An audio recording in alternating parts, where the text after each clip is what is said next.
it's Valerie Ling. I'm a clinical psychologist and I'm your host for the Clergy Wellbeing Down Under podcast.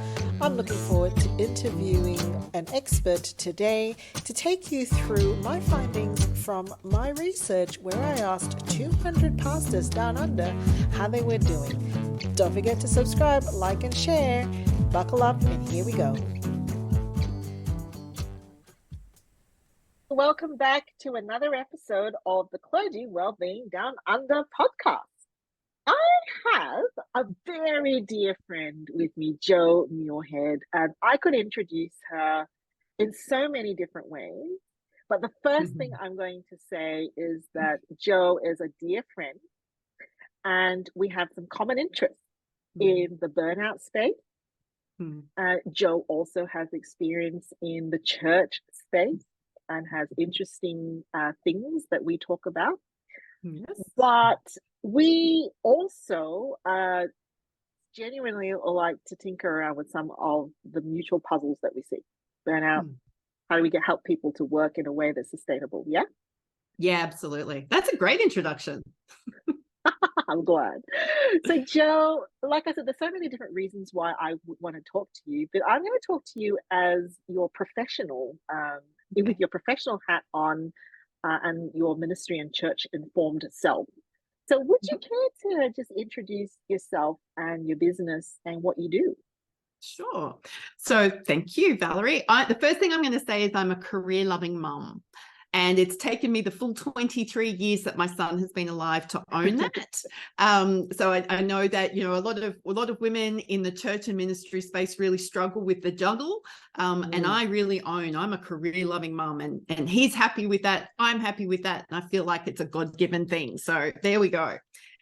I'm a rehabilitation counsellor by qualification. So I went to university. I have an undergraduate degree in health sciences. So I went to the same schools as physiotherapists, occupational therapists, speech and language pathologists, some psychologists, and my area of special interest, because we don't say expert anymore, do we, Valerie? My area of special interest is helping people navigate who they are, how they work, and the intersection of making work a part of their whole life. So I have a consulting practice of rehabilitation counsellors and OTs and mental health social workers, where we help people reclaim their life through their work. So I used to say we help people return to work after injury, illness, and trauma. But what we're noticing now, since the pandemic and since the epidemic of burnout, is that people don't just need to return to work. We actually need to have a conversation about making our work good for us and healthy for us. So I've got nearly 30 years experience in doing this, and I have I've been in church for a really long time. I've been in and out of church for a really long time. Like I've had some periods where I was in, some periods where I'm out. I've had some experience across lots of different faith denominations. We've had quite a different exposure to different leadership. People in leadership in different faiths come through our business. And so we've been able to help them navigate this experience of my work's no longer healthy for me, my work's no longer working for me, and the crisis that can bring up, especially for people in leadership positions in faith. That was a really, good luck typing that out, people. Amazing. I love that. And of course, you also have a coaching business. So you're no stranger to working with leaders and owners of businesses, just also trying to make their best work for themselves. Absolutely. And I feel that's a part of my gifting to the world is how do we create ways of working? How do we create businesses that support our lifestyles, not consume us? Yeah. And I think that's such an important topic or important framework to have, especially for people who are in ministry, because I have watched so many people, myself was included, become totally consumed by their church life, by their faith life, by their ministry life. And you might think, well, that's not a bad thing. That's what Jesus did. That's what the apostles did. That's what we're called to do. But Jesus also had a lot of rest. He also took himself away. He also made them, go eat and leave me alone. So there are some lessons that I've spent a lot of time thinking about this because I was very, very conflicted about it for a long time, Val. And yeah, Joe, I've been thinking about you lots. And the image that keeps coming back to me, and I'll tell you why I've been thinking about you, because I'm a psychologist. And my observation is that in the church spaces, we've relied a lot on psychology as a profession to help people who are in ministry who are burning out through the individual resilience piece. But I'm really starting to think that there's a lot that we need to look in terms of the ministry design and the role design and the organizational design piece. And the image that keeps coming back to me is you riding with the ambos. Oh, yes. Oh, yeah. The 2 weeks that I did riding with the ambos. Yes. Yeah. And you were called in, I suspect, to go and investigate and see what the work design was and how that was impacting them. I would love to know why were the ambos keen, if you're able to tell us, why did they want to get you riding with their people? Yeah, so that was an amazing project, and it has really helped informed a lot of my work, particularly for frontline professionals, which pastors, leaders, ministry people need to understand they are in the front line. Okay. So at that time, the Ambulance Service of New South Wales, so this was quite some years ago, was doing a big piece of work trying to understand the physical and psychological risks inherent to their work. And what they were noticing was that ambulance officers were not reporting stress symptoms or pathological symptoms. I'm trying not to use psychology speak. So they weren't reporting distress or PTSD around things like multi-vehicle accidents or being threatened with a knife or having to turn up to a domestic violence dispute where a kid had been hurt. Yeah, those images are horrible, but it was turning up in a way that they were saying, I hate it when I'm stuck at Westmead Hospital in Sydney and my entire 10-hour shift is waiting for a bed to be available in emergency. Because they weren't out on the road doing the job they were trained to do. In their minds, they were going, people are dying because I'm stuck here in this emergency bay. Because you may not know, if you're in an ambulance and you're taken to a hospital, there's no bed for you. The ambulance officer can't leave you. Okay. So that was one thing. The second thing that we learned along the way was that the ambulance officers at that point in time were like, can you stop taking me off the road? Basically anything that was taking them off the road, meetings, unnecessary meetings, change management, emails that made no sense, resubmitting for a certification that they'd already got the certification of, anything that was taking them off their duties and off their job. That is actually what we discovered was the primary problem. But what they were then looking for as a part of the work I was doing was help us understand what the psychological and the psychosocial, which like the relational demands of this job are, so that we can be better informed to help people come back to work in a way that's safe. So there were two things that were going on in that project. Now, it was like a baptism of fire for me because I spent 2 weeks doing it. So I was night shift in King's Cross in an ambulance. Total new learning for me. I spent a 10-hour shift at the emergency room of Westmead Hospital. I turned up and I got to watch an emergency paramedic on a motorcycle resuscitate somebody back to life. So in that 2-week period, I got to experience their adrenaline, their serotonin, their dopamine, and I had to watch them turn up to work day after day. It was exhilarating. It was draining. But wow, was it informative. And then from that lens, I've been able to take some of that knowledge and apply it to police officers, rural fire service officers, who we often don't think of because of volunteers, and of course in the ministry space, because after what I've seen happen in some of church leadership, it almost feels like the work health and safety laws that we have in this country to protect our employees don't apply. And I say that quite openly, and people might hate on you for that, but it really does feel like you can't get away in corporate Australia or small business Australia with some of the things that go on, unhealthy things that go on in church life. So let's reflect together a little bit in terms of your experience with the first responders.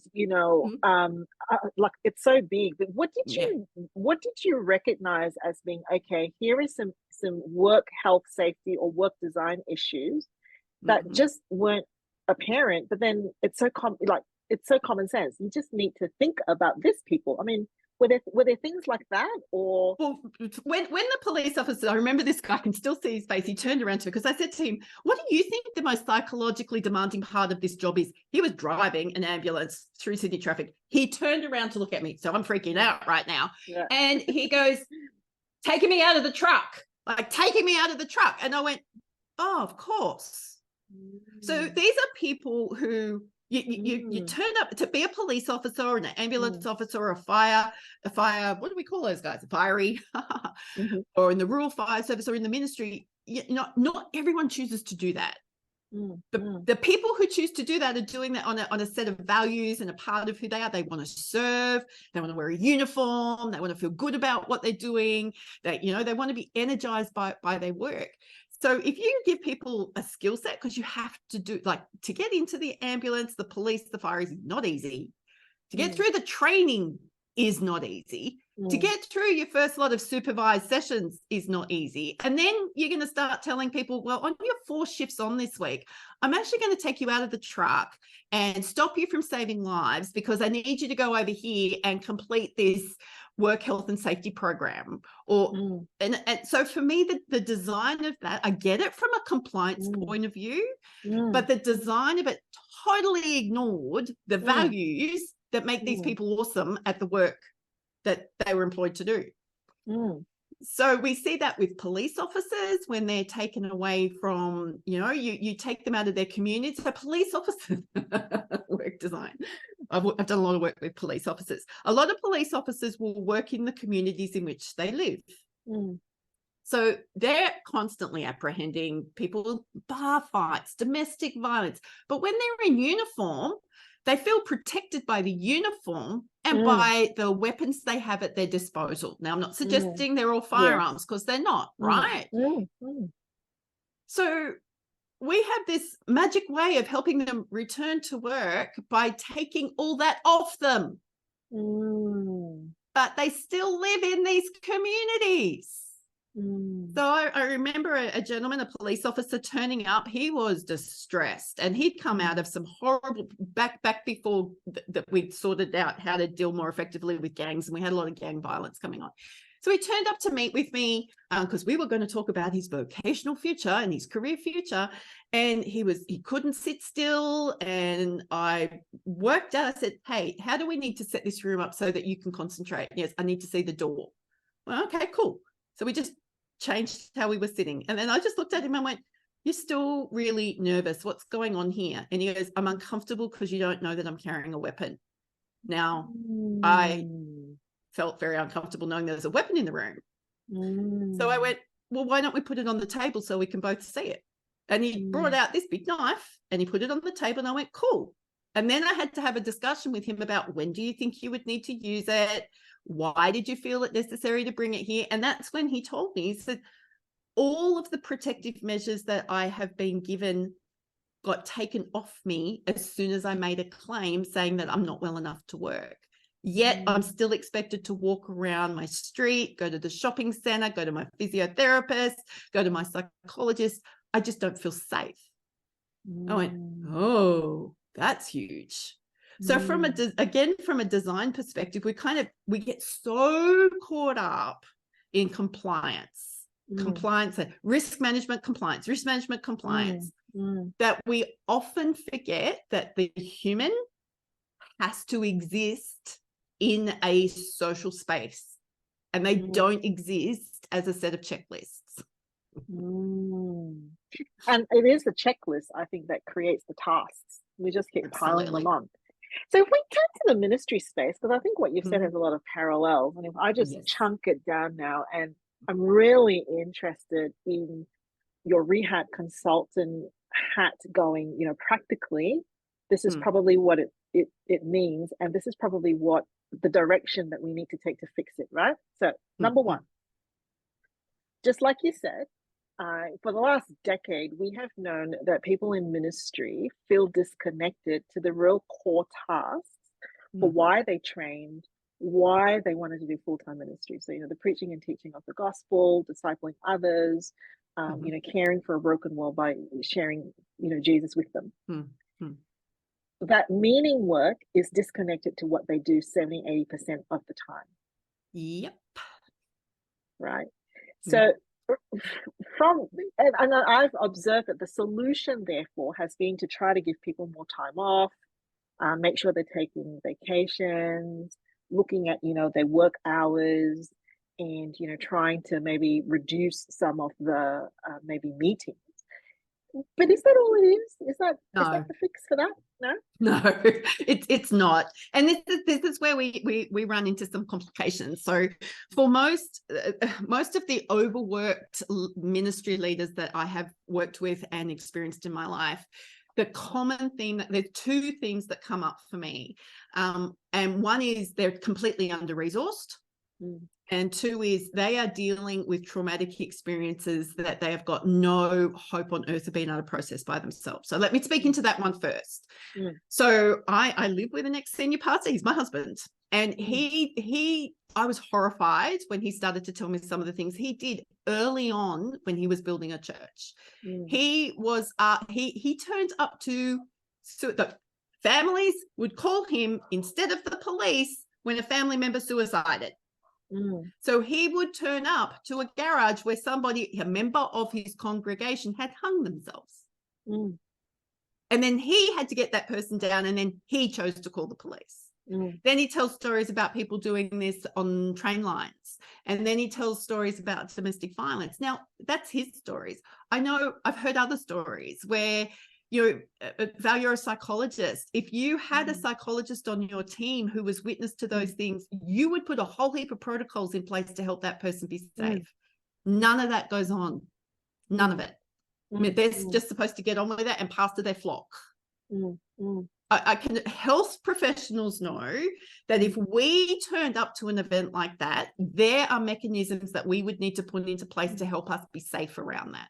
So that we have somebody that we need to go and talk to. We might engage in EMDR or another type of modality that helps us process that trauma, because they don't just go away because you don't think about them all the time. They turn up in other ways. Okay. So that's a resourcing issue. And I know you've got a whole thing about supervision, and I'm grateful that we now have supervision. I'm just a little bit horrified at how small it is, but anywho. Then we've got the whole under-resourcing problem. So you've got people who are the visionaries of their church, and they're in this apostolic position where they are expected to grow a church, grow the finances of the church, feed the flock, teach, preach, make people aware, report to a board or a synod or whatever terminology you have there. So essentially you've got if you parallel this to the corporate world, you've got your business development, you've got your CEO, your business development manager, or then you've got your tech person, because all churches need to be up to date with all tech and audio visual. Then you've got you've got to be the leader of your ministry around worship and kids. And so what we find is people, they have great heart to lead, to teach, and to share the gospel. What they're not skilled at is building team. What they're not skilled at is delegation. What they're not skilled at is building a high-performing team. And then there's this incredible tension between, how do I have enough money left over at the end of the week to keep my family fed? What do I need to do to make sure that people keep giving us money while I'm trying to do all of these other things? And I think it's just a complete lack of resourcing. Most businesses would have somebody in charge of looking after the money, looking after the sales and marketing, aka making sure there's enough money coming in, looking after the team and all the resources. But it's not until you're getting to hundreds of people in a church that you can start to resource the church properly. So what do? We rely on volunteers. And volunteers aren't going to have as much skin in the game. So then what do we resort to? Manipulative super spiritual tactics that help shame and blame our volunteers because they're not committed, because they're out there trying to earn enough money to keep the church afloat, because you as the leader in the church don't have enough resources. The whole design is flawed, which is why we need Christ, which is why we need the Holy Spirit. But I'm just saying, yeah, that the design of it, if you took that model out into the world, it would fall flat. Yet we wonder why we have so many people in ministry burning out, which often turns up with a moral fall or a moral failing, because we only tend to take notice of the burnout when it gets that extreme. When it's end game. Yeah. Like it's really and then we can shame and blame all of these ministry leaders and saying, you weren't faithful enough, you weren't disciplined enough, you didn't read your word enough, you know, it's easy to say, you didn't keep it in your pants, or, you were lying when you were, saying all these people were being healed and, you were just orchestrating it. You were trying to do the work of the Holy Spirit without going, what on earth was so broken that that led this person to this place? Joe, I've also been really digging into looking at psychological safety, and one of the models that I've come across talks about how, when there's social and reputational threat, like social threats, the stakes are so much higher because it eats right into the individual. And one of the things I've been reflecting on is how much current church ministry, certainly can only speak with what I see in Sydney, is moving down that influencer path. The pastor who's got a huge church and there's a reputation and there's an influence, but it's really costly from a work design or a role design. That is a costly space to be in, is it not? Absolutely. and the church influencer space, that's intriguing me as well, because I can actually see, so my social media research is showing me that people are dissatisfied with the really big mega churches, and you know what, I think we've reached a period of time in history where they've done their job for a little while. Okay, they'll come back, and people are looking for a more intimate, real life connection. Yet we've got these people in church leadership who they're really paddling very, very hard under the surface just to keep people in seats. They haven't processed the impact of COVID on their congregation. They haven't processed the impact of COVID on themselves. How do I know this? Because most health professionals haven't. Yeah. Right? So we just went, can't do it in person. Now we're going to do it online. Now we're doing hybrid. How do we do hybrid? We better get small groups connected. Oh my God, is offerings up? Is offerings down? Should we put a new conference on? Should we not put a new conference on? And nobody's got time to take a breath. So in terms of psychological safety, it's a huge problem. So an influencer puts themselves out for all sorts of hate. If you are going to put yourself out there and say things about the gospel in a very, very open space like social media, you can expect to be persecuted. It is going to happen. And if you don't have the resilience, the personal resilience, if you are not activating your resilience, if you are not working closely with a mentor and supervisor consistently and frequently, that is going to eat you up, because it eats everybody up. This is the midpoint break for the podcast. If you want to put a pause and walk away and come back to it, make sure you do check out the description for all the various downloads that we have for you, including my full report, research, and reflections. You might also want to remember to like, share, and subscribe. So stop now or keep going. Do you know what's the interesting thing I've noticed in myself, Joe? So you and I, we know that a costly space for us to be in business is that marketing these days, a lot of it is social media, right? Yeah. But we have so many things that help us with that. But here's an interesting thing I've noticed. We talked about how one of the differences in churches is that we have volunteers. So myself as a parishioner in my church system, right? I'm super stressed whether I'm on music at the service that I go to, because it's the recorded, streamed service. Oh, yeah. Now, one part of my identity is I almost became a musician. So you can imagine all of the thinking that goes in my head when I'm not Yes. knowing that I'm being recorded. Yes. And the one time, Joe, I re-listened to the recording, I was so horrified I didn't want to play ever again. Okay. Mhm. It took so much work on myself to say, I'll just get back. But you know what? I refuse to service leave in that service. Yeah. Just will not do it. Now, for me as a volunteer, in terms of me retracting my sense of meaning in serving the Lord in my own way, it's morphing too, because I'm calculating my own vulnerability and risk Yes. in this new environment. It's like the Yes. whole system has shifted Absolutely. since the pandemic has hit us. Yeah, I have a similar story. So yours is about music. So I put my hand up to host our online community. So because I am very present online, because that's how I help my business grow, I've now got my church community and my work community. You know, I don't segregate the two. So I feel like if I'm not promoting my church work as much as I'm promoting my business work, then the people in church are going to judge me and tell me I'm not doing really well. But then my people in my business world are going, we don't necessarily need to hear about that all of the time. So they're going to judge me harshly as well. And then I found myself over this last weekend reflecting that I know I have got a really, really big 8 weeks ahead of me. And I did the really uncomfortable thing where I have to cut off everything that is a nice to have. So I've actually blocked out on Planning Center, which is Planning Central, whatever that thing is, and told my church I'm actually not available until the middle of October. Yeah. Now, they've just seen me celebrate my birthday all over social media, going out and being celebrated and eating great food and eating a lot of baklava cheesecake, which is awesome.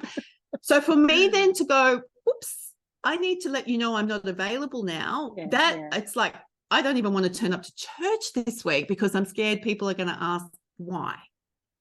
When I know that to look after myself and make sure I'm doing the thing that I know is, I know that this is the thing I need to do, gets the attention. Like I have to strip off everything else. But yeah, it's a perception of others and our need to people please and our need to get affirmation in our church because we are very good at weaponizing spirituality to guilt and shame people into doing work. And I'm wondering, because I just went through an exercise in our own business, you know, I call it the pandemic stand down, that a lot of the things that we brought in to prop us up just created extra work. But the three main reasons, I'd love to come back to this because I think your resourcing thing is really interesting. The three reasons ministers are saying that they would leave. And mind you, these are the ones that have hung on, right? So we're talking, you know, we're months, years now past, you know, what it was all before. Loneliness. Yeah. And we know it's one of the most debilitating factors. There's a ministry for loneliness in Great Britain. Their government has a minister for loneliness. It's that big of a deal. Anyway, keep going. I know. Loneliness. Amazing, right? Impact on family. And, you know, we didn't drill down what sort, but it could be work stress. But I suspect there's also a lot of psychological safety for family because that's the uniqueness of the ministry role. I want to say that, you know, whenever we take a minister down, you know, there's a whole family and kids and a whole generation. You that's 20 years there, actually. Absolutely. Of stuff, therapy there. And then work stress, workload. So I want to start with the work stress, workload first.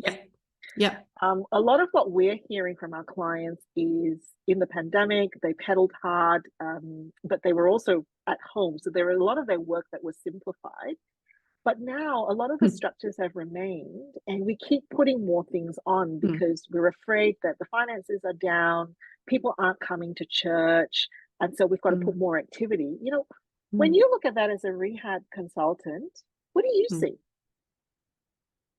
I see the perpetuation of all the fuss and flurry that we went through with COVID. It's almost like it's a hypervigilant response.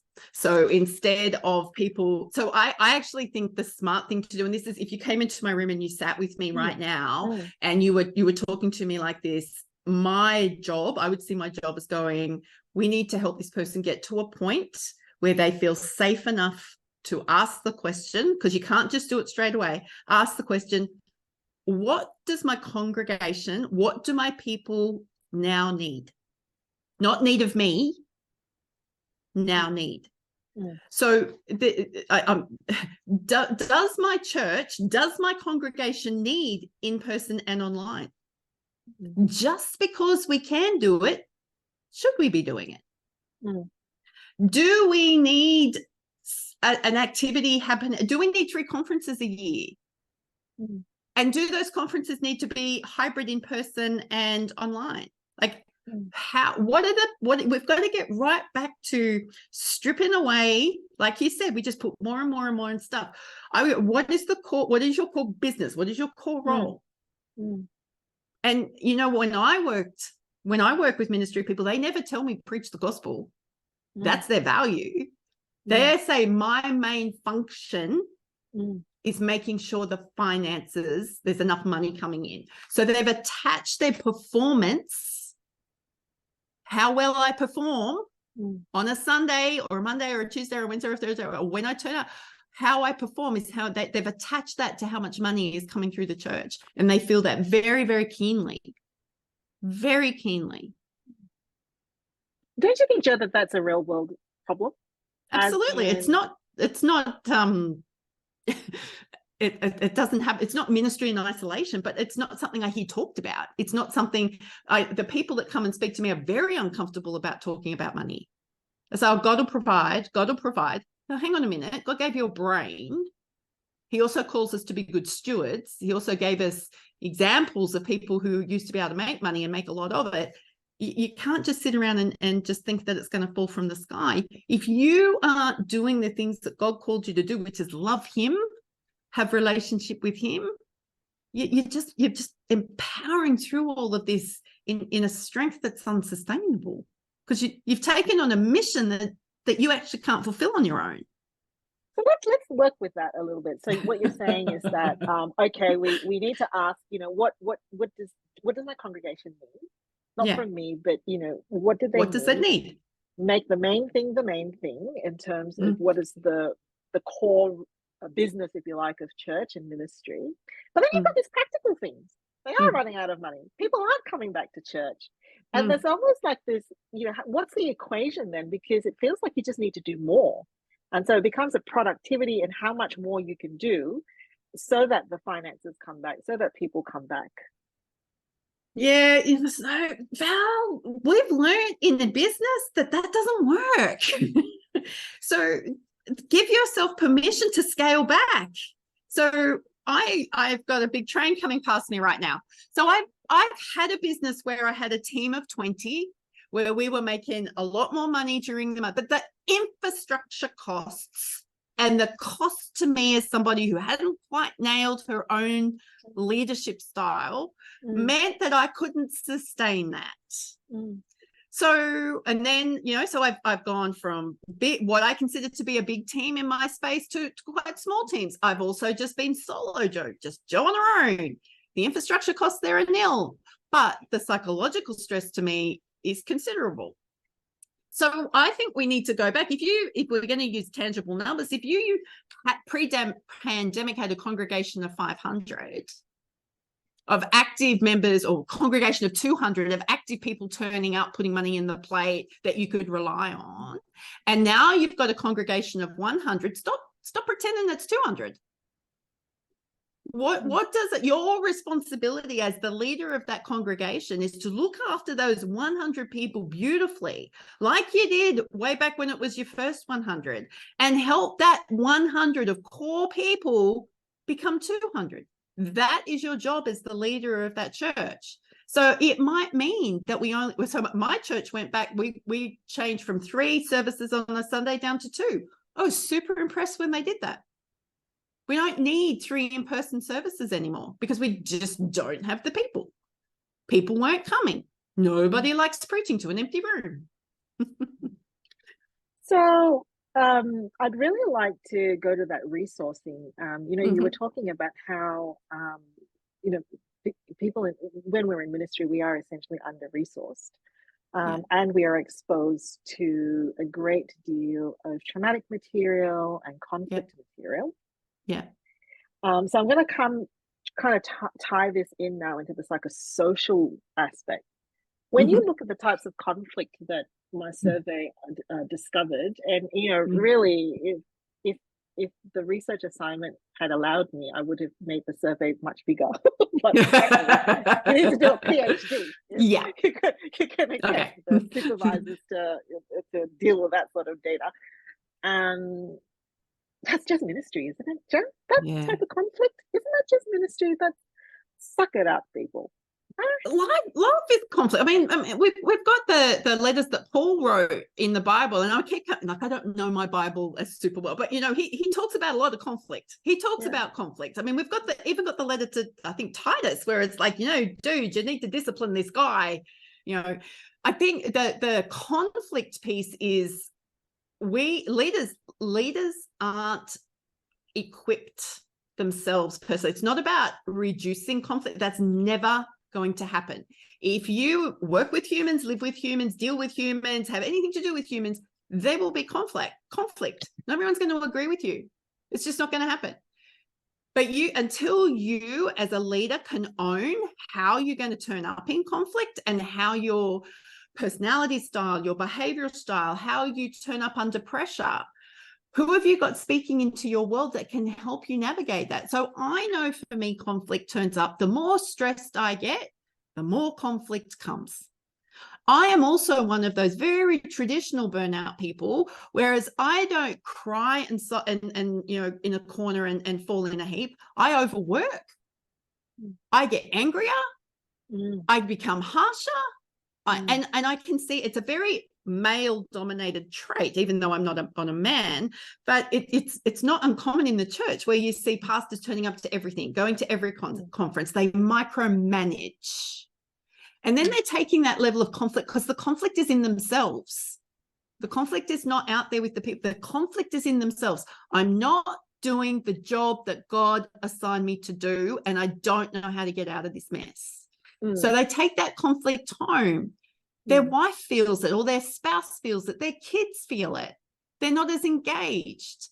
And we know that family, that the biggest piece of resilience, that biggest piece that's going to keep you healthy is a healthy family. One of the most rewarding pieces of advice I ever got from a gentleman in leadership when I was coming up through a church, he said, Joe, if my family started to disintegrate, I would walk away from the pulpit in a minute. And I trusted that he would do it. And it helped me so much because I was a single mum at the time. And what he was letting me know was, you've got to get your house in order, honey. You've got to get your house in order, and you've got to keep that strong, because that is the foundation of allowing you to do everything else. So conflict, you can't avoid it. People pleasing is not the solution to conflict. Having a strong sense of integrity around, it's not personal, this is the way we do things around here. So then that breeds into the culture of your church, the culture of your leadership, what you will tolerate, what you won't tolerate, because people don't just hear and do what you say, they watch how you treat them and others. So if you tolerate being spoken down to, if you tolerate spending 4 hours counseling somebody after a service on the Sunday when you've promised your family to go and do something fun together, then that's communicating a message to people. One is, his family doesn't matter. I can step all over him or step all over her. He will do anything I want him to do whenever I want him to do it. What your family is learning is, oh, this parent is unreliable and the church is more important than us. And I'm pretty sure that when you're counseling kids of families in ministry, that the church always came first thing is probably coming up a lot. Look, I'd have to say that this is my drive, right, Joe? I think when I was on your podcast, you were surprised that my primary motivator is not the resourcing of leaders, it's the rescuing of our kids.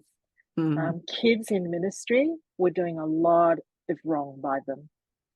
Kids in ministry, kids in mission, coming through. We've got a lot of rebuilding to do in that space. So I would really like to ask you. So we're talking now about the buildup of chronic stress Yes. that pushes unhelpful responses and behaviors. You know, what are your thoughts? If you can think of a parallel, because I think the police are a fascinating similar other to think about. I haven't thought about that a bit because of the power dynamic, but there's kind of destructive leadership patterns that happen. Even seniors and associates. And it's happening both ways. We see it in our practice both ways. There are associates who are, having a lot of difficulty with their seniors, and there are seniors who are having a lot of difficulty. And this destructive leadership that happens from a design or from your professional view of ministry, what's that? That's humans. Because I get called into work with CEOs with conflict with their board, or CEOs in conflict with the rest of the C-suite, CEOs with the next level down. So it's again, that didn't help me just going, what is that? Oh, that's humans. That's ego getting in the way. That again is a lack of self-understanding, self-respect, self-leadership. So my big thing at the moment is helping. If you don't know yourself, if you don't know how you turn up when you're stressed, if you don't know how you turn up when bad news happens, if you don't have a suite of things that you need to do on a daily basis to keep you healthy, you're actually not doing the work that keeps you healthy enough to keep turning up in front of people all the time. So if the thing that concerns me, that the isolation piece, is because ministers, particularly men, because I haven't had as much experience with women except for my own experience, we're not allowed to talk about the stuff that's causing us stress, because we're supposed to have enough faith to just get over it. But in our circles, it's enough ministry grit. You've got that gospel grit. Gospel grit. Okay, don't like it. I don't like, because so can you see? So for people listening, that is weaponizing. That is actually saying to me, Joe, if you were gritty enough, you'd just get over it. If you just had enough grit inside of you, if you just prayed more, like, I haven't enough time. I'm in meetings from 8 until 6 every day. I've got my spouse wanting my attention, my 3 kids wanting my attention. We're behind in our mortgage. I've now got to do this annual report. I've had somebody say that I've been harassed by them. I've actually got a massive domestic violence problem happening in my church. And now I've just learned that a kid in our youth ministry has tried to, harass somebody sexually inappropriately on the church grounds. Don't tell me I need to pray more. So when you talk about the chronic stress, that what I just blurted out then, that's not an exaggeration of what these frontline ministry workers are dealing with. So the New South Wales Police Service have had to, over gazillion years, we had one stage where we had more than 50% of our serving police officers out off work due to stress-related injuries or illnesses. Oh, I remember. I was a clinician during that time. Exactly. So so we've got 50, our workforce was decreased by 50%. Yeah. Did we take the load off? Did everybody decide, oh, that's it, no more crime for the next 3 months, so the police service can go sort themselves? It just, see? It didn't happen. But so you've got these pastors and these senior leaders and these associates running around who haven't had enough. They don't get adequate debriefing. They don't get adequate supervision. They don't get adequate assistance to learn how to manage conflict. You think, for me, church ministry people need to do a degree akin to social work. Because you need to understand family systems. You need to understand how to case manage a process and a place. You need to know how to ask a question in such a way that allows you to go, I need to find another person to help me do this. right? Social workers are great at bringing in other resources. That's what they do. Some of them move into psychotherapy, which they're very cool at, but I'm talking about the ones that know, I need to put you over here, then I need to put you over there, then I need to resource you this way, I need to so I see the role of the senior ministry team. They want to preach, great, but their job is to kind of make sure the engine keeps working. But they can't do that if they are the engine, the brakes, the brake fluid, the accelerator pedal, the brake pedal, the indicators, like just trying to build a picture here. It's an impossible task.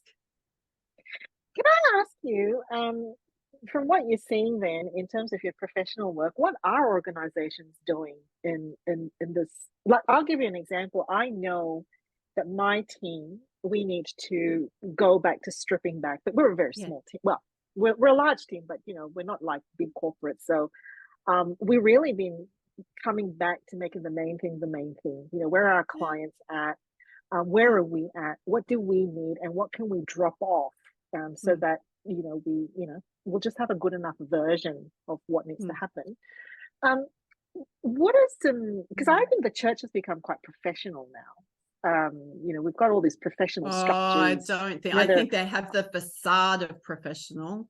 I think they would like to think they're professional, but well, they let me haven't got rephrase the that. substance of professional. Okay. Let me rephrase that. I think we're using professional frameworks. Yes, good. At this point in time, okay, we can measure, misappropriatedly. So, given that we're not going to change these structures overnight, we still will have IT. We still will have to, figure out all the governance and compliance issues. What can you see practically needs the steps? What are the steps, Jo? What are the steps? Okay. So in my grand scheme of wishful thinking, the way, because people usually come to us when a person is a problem, right? A person is a problem and they're causing a problem for themselves and others. So whether that's harassment, or they're not performing, or they've had a breakdown or a moral failure, or they can't preach without crying, or they've got some other thing going on. So what we find is that the work with the person, the individual person, is about 35% of the work. Where that person needs to be reinserted to, that's the majority of the work. Okay. So that 35% of that work is awesome, because I've got people like you in my world that can go, I can go, could you please help this person rebuild themselves? I need to know what this person can and wants to be able to do, so that I can then take them and that desire and get them to a point where we can meet with their leadership team, whatever that looks like, and go, right, these are some of the things that we now need to change. So if I am reinserting, and I'm using that language today to try and help paint the picture, a leader back into a leadership team, you can't just do that without having done some work with the rest of that team. So that's things like social and emotional intelligence. That's things like very practical strategy on what is the culture of this place. What behaviors do we accept? What behaviors do we reject? That whole culture piece can it can actually take the heavy weight off this, because it shouldn't be the senior pastor facilitating it. The senior pastor or the senior leader needs to be a part of the process, not superimposing the process.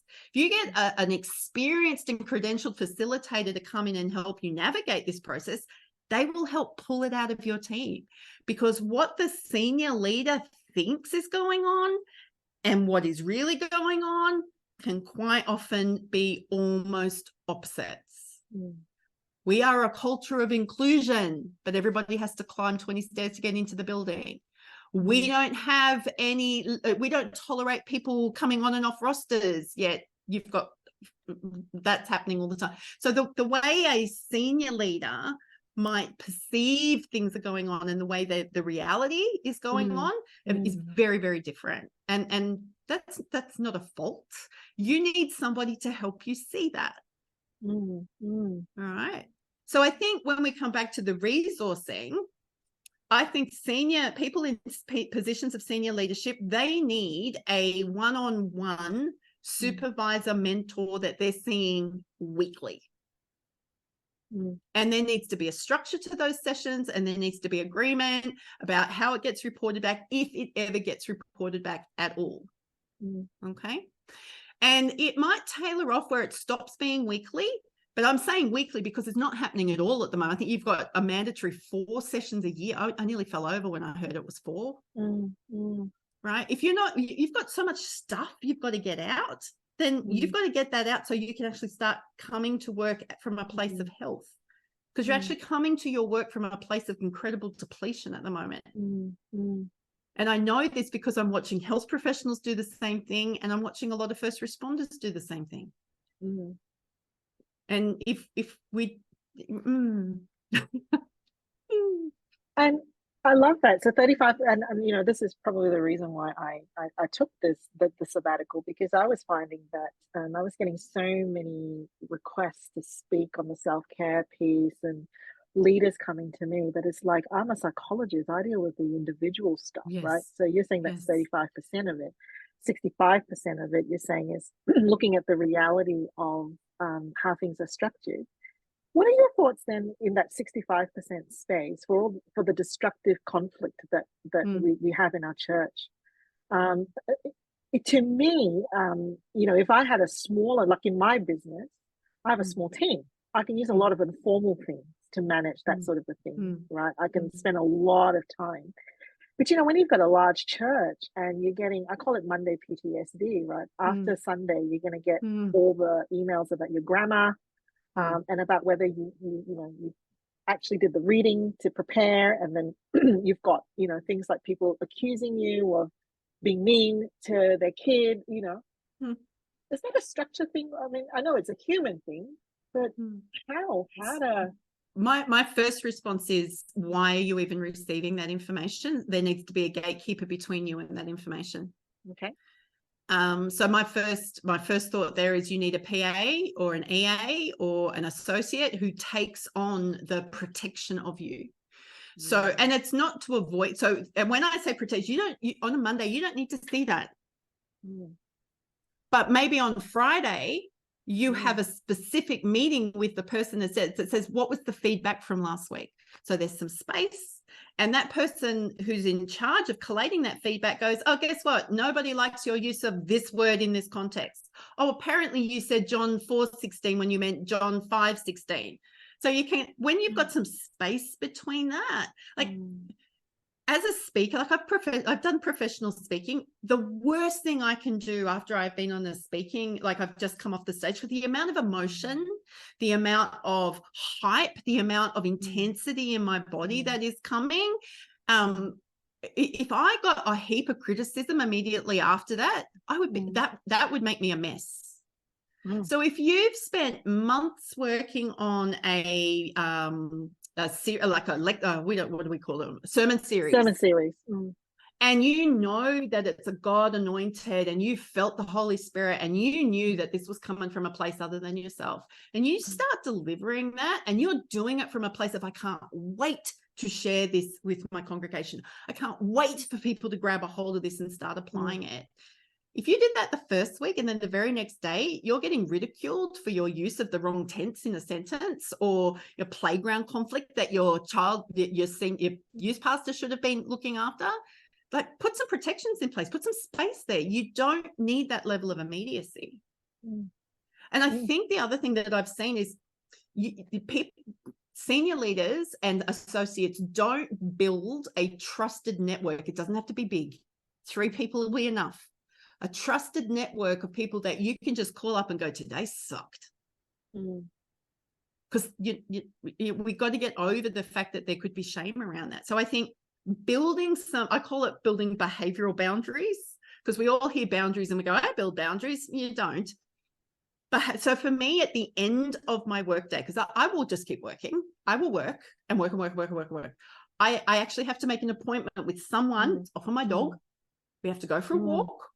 Because that makes me shut down my computer, turn off my lights, lock my office door, and leave. I need that level of behavioral prompt to actually, because I don't want to come back down into my office and turn on all my lights and turn on my computer again when I finish for the day. So I can put space. I've learned to put space there. I can bookends to your day, bookends to your sermon. I don't think it's written in anybody's position description that says, after I preach a sermon on Sunday, I must hang around and serve the congregation for the next 3 hours. Maybe you should leave. Yeah, I think what I'm hearing is the reverse engineer every situation. Like, this is where we're at. How did we get here from a behavioral point of view, from a timing point of view, from a trigger. We call it chain of events, right? Psychologists, we go, like, particularly in parenting, you sort of, and this is where it's different again. Like, you love your children, so something needs to change. You can't leave them. The parent who explodes and calls their child all kinds of expletives and names comes in for help. We reverse engineer with a chain of events, and very often that explosion, really was not the key event. No. It's death by 1,000 paper cuts, right? It goes all the way. Okay, Joe, I'm going to bring this now to 4 questions. Well, I don't know how many questions, but I'm going to do it a little bit differently with you. I'm going to ask you the magic wand question, okay? Oh, awesome. If you had a magic wand, money was not an issue, resourcing was not an issue, what is the one thing that you would sprinkle on organized church in relation to all the things we've talked about, burnout, destructive patterns, what's the one thing, or it could be a few things. What would your magic wand in how we do church?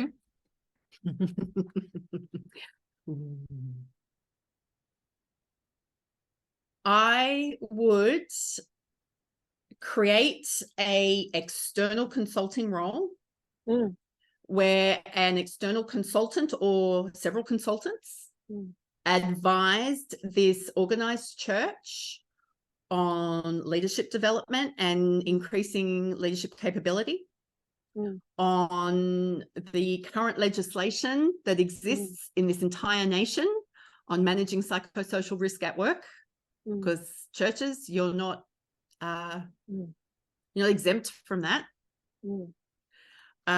This consulting company would also be coming in to help people manage conflict, learn how to deal with conflict, build the capabilities of your team.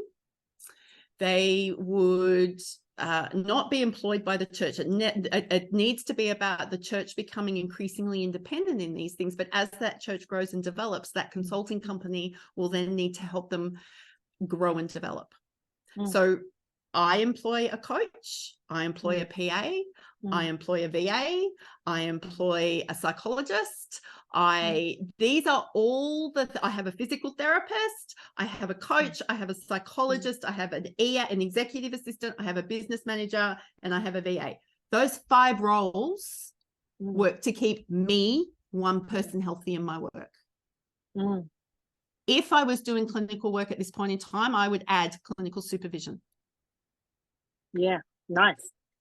If I could, if money wasn't an issue and I could build a resource, I'd build for my church a whole house of these auxiliary services.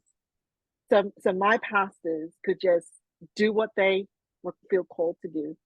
That's what I would do. I love it. I get excited because I think that's the way, like when we talk about that, I think funding the church fundamentally needs to change, but that's a whole, I can't do that. Well, I might let you go because I think that's a brilliant landing point. Thank you so much, Joe, for spending time with me.